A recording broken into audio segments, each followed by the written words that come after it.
Látky sú najvyššie položenou obcov Podpoľania a patria medzi najväčšie dediny v okrese Detva. Táto rázovitá vrchárska krajina je rajom pre hubárov, poľovníkov, milovníkov turistiky a jazdy na koni. V obci žije viac ako 550 obyvateľov. V súčasnosti týchto necelých 600 obyvateľov nachádza zamestnanie v podnikoch alebo v mikropodnikoch, ktoré teda sú na látkach. V prvom rade je to roľnícke družstvo, ktoré zamestnáva ľudí, a je tu na niekoľko firiem, ktoré na jednej strane pôsobia v cestovnom ruchu, to znamená, že prevádzkujú malé penzióny, na druhej strane v lesníckom hospodárstve. V katastri obce sa nachádza 36 sakrálnych stavieb ako kostoly, kaplnky a krásne vyrezávané kríže. Z iniciatívy kresťanských občanov Látok bol v roku 1998 dostávaný kostol povýšenia svätého Kríža a stal sa pýchou celej dediny. Návštevníci môžu takisto vidieť zvonicu z 19. storočia s 2 zvonmi a pamätník padlých hrdinov Slovenského národného povstania.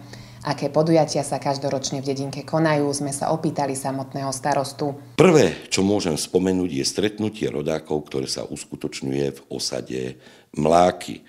Toto stretnutie, snáď sa nemýlim, je už 12. Tu môžeme povedať ďalšiu akciu, ktorá sa pravidelne vykonáva na Janský víkend, je tradičná chuť Podpoľania, kde spolupracujeme s občianskym združením, ktoré má vo svojom vienku ten návrat k tým tradičným a hlavne slovenským jedlám, ktoré možno, že niekedy sú nesmierne nezdravé, ale úžasne dobré. Látky počas zimných mesiacov ponúkajú výborné podmienky pre lyžovanie a bežkovanie. V časti Prašivá sa konajú preteky psích záprahov a podujatie Beh za zdravím.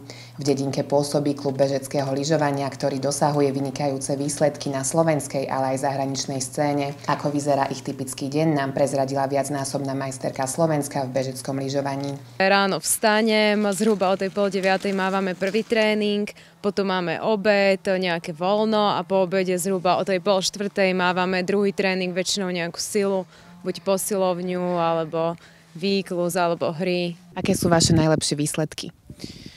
Už čo sa týka Slovenska, už ani neviem, koľko násobný majster Slovenska som vo svojich kategóriách, čo som lyžoval, ale z tých takých medzinárodných úspechov sú najlepšie 14. miesto na mládežníckej olympiáde a 20. miesto na majstrovstvách sveta juniorov. Obec Látky žije v lete futbalom a v zime zase bežkami a lyžami. Pre televíziu Lokál Lucia Malčeková.